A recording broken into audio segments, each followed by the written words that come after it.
Assalamualaikum warahmatullahi wabarakatuh. Perkenalkan, nama saya Emri Fatul Ikram dengan NPM 1911090281, kelas Fisika 6D. Di sini saya akan menjelaskan apa sih gelombang cahaya itu. Mari kita mulai dengan mengenal gelombang cahaya. Cahaya merupakan gelombang elektromagnetik yang kasat mata atau dapat terlihat. Cahaya memiliki spektrum atau paket cahaya yang dipersepsikan secara visual oleh indera penglihatan sebagai warna. Alasan kenapa cahaya disebut sebagai gelombang elektromagnetik adalah karena gelombang cahaya yang bergetar adalah medan elektromagnetik dan merambat di ruang tanpa permukaan medium. Kenapa tanpa medium? Karena di antara matahari, bumi, ada ruang hampa, yang artinya tidak ada materi atau medium satupun yang bisa digunakan oleh gelombang cahaya untuk merambat. Setelah itu, ada sifat gelombang cahaya. Meskipun jenis-jenis atau tipe-tipe gelombang ada banyak jenisnya, namun setiap gelombang memiliki sifat dan karakteristiknya masing-masing. Berikut beberapa sifat atau karakteristik dari gelombang cahaya. Yang pertama ada merambat lurus. Sifat cahaya yang satu ini sepertinya merupakan sifat yang paling umum, yang paling mudah kalian temukan. Secara natural atau alamiah, cahaya akan memiliki arah rambatan yang lurus. Jika ingin membuktikannya, kalian bisa mencoba menyalakan senter, laser, atau flashlight di ponsel pintar. Cahayanya dapat berubah jika ada gangguan dari faktor eksternal seperti medium rambatan atau dari pergerakan sumber cahaya. Yang kedua, ada dapat dipantulkan atau bisa disebut juga refleksi. Bentuk pantulannya berbeda tergantung bidang yang dipantulkan. Berdasarkan bentuk pantulannya, jenis pemantulannya dibagi menjadi dua, yaitu dipantulkan dan dibiaskan. Untuk permukaan datar seperti cermin, maka cahaya akan dipantulkan seutuhnya. Sedangkan untuk permukaan yang tidak rata seperti batu, maka cahaya akan dibiarkan. Yang ketiga, ada dapat dibiaskan atau bisa disebut juga refraksi.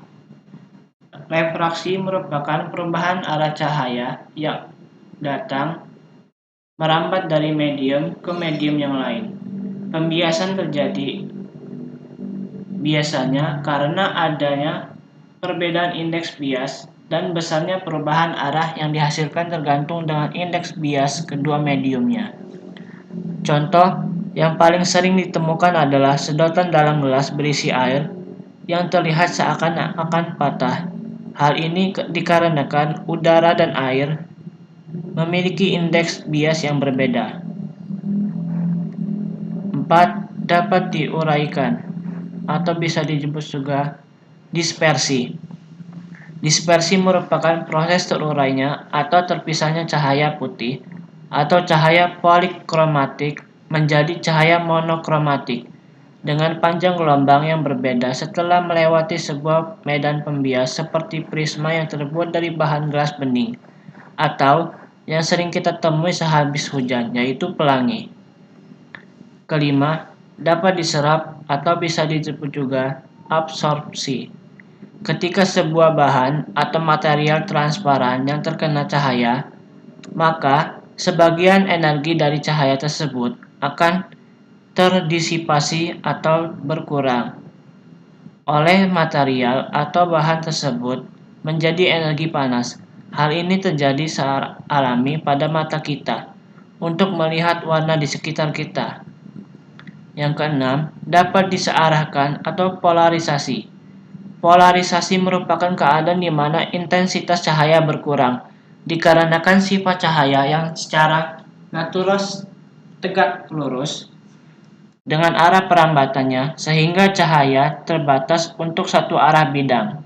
Dan jika diarahkan ke media polarisator, intensitas cahaya berkurang akibatnya berkurangnya Komponen gelombang cahaya. Contoh penerapan sifat ini yang paling umum adalah filter pada kamera kalian. Yang ketujuh, dapat menembus benda bening.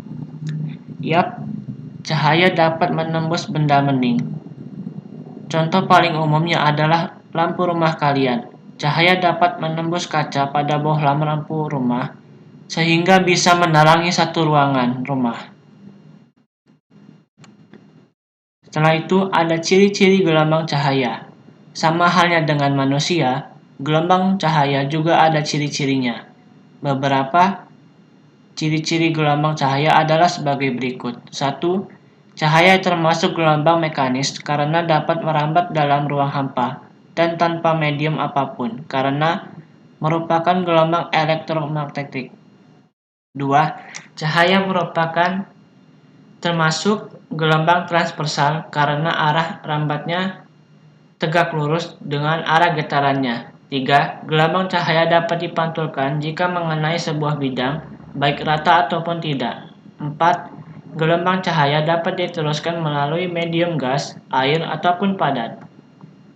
Selanjutnya ada pemanfaatan cahaya. Perlu diketahui, kalau cahaya dapat dimanfaatkan untuk berbagai hal. Salah satunya dalam televisi. Saat ini, layar televisi sudah dibagi menjadi beberapa tipe seperti LCD dan LED.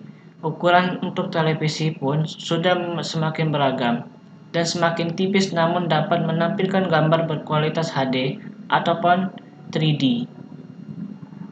TV LCD merupakan teknologi liquid crystal display yang mempunyai dua lapisan kaca terpolarisasi dan saling menempel, di mana satu lapisan kaca terdapat cairan kristal. Cairan kristal pada lapisan kaca tersebut berguna untuk memblokir cahaya agar menghasilkan gambar pada saat arus listrik melewatinya dan dibantu oleh serangkaian lampu neon yang terdapat di belakang layar televisi. Lampu neon ini akan membuat gambar yang dibuat oleh cairan kristal dapat dilihat oleh penonton. Selanjutnya, TV LED memanfaatkan dua macam teknologi yaitu Full LED dan Edge LED. Sumber cahaya yang digunakan sebelum ini ditukarkan dari lampu kepada LED, sehingga gambar yang dihasilkan lebih jernih dan jelas. Selanjutnya, penerapan gelombang cahaya. Biar kalian tidak penasaran buat apa sih cahaya aja dipelajarin, sebenarnya ilmu mengenai gelombang cahaya ini penting dan udah diterapkan dalam kehidupan sehari-hari yang mungkin kalian tidak sadari. Selain cahaya, berfungsi untuk mengeringkan jemuran atau buat kalian bisa bedain siang dan malam. Berikut beberapa penerapan gelombang cahaya di bidang teknologi, yaitu salah satunya sinar gamma. Sinar gamma banyak dimanfaatkan dalam dunia pengobatan seperti untuk mendiagnosis dan terapi kanker, dan juga membantu perkembangan dalam bidang pengetahuan astronomi dan fisika. Sinar gamma memiliki frekuensi antara 10⁻20 Hz dengan panjang gelombang antara 10⁻11 cm sampai 10⁻8 cm. Setelah itu ada radar. Radar merupakan alat untuk mendeteksi keberadaan atau letak, kecepatan, dan arah benda dari kejauhan. Radar pada umumnya digunakan untuk sistem navigasi dan pemanduan. Selain itu, radar juga menghasilkan radiasi frekuensi radio dan masih banyak lagi. Setelah itu ada yang terakhir, sinar X. Sinar X memiliki frekuensi 10⁻16 Hz sampai 10⁻20 Hz. Panjang gelombangnya sangat pendek yaitu 10⁻⁻9 cm sampai 10⁻⁻6 cm. Itu dia pemaparan dari saya tentang gelombang cahaya. Sekian, terima kasih. Wassalamualaikum warahmatullahi wabarakatuh.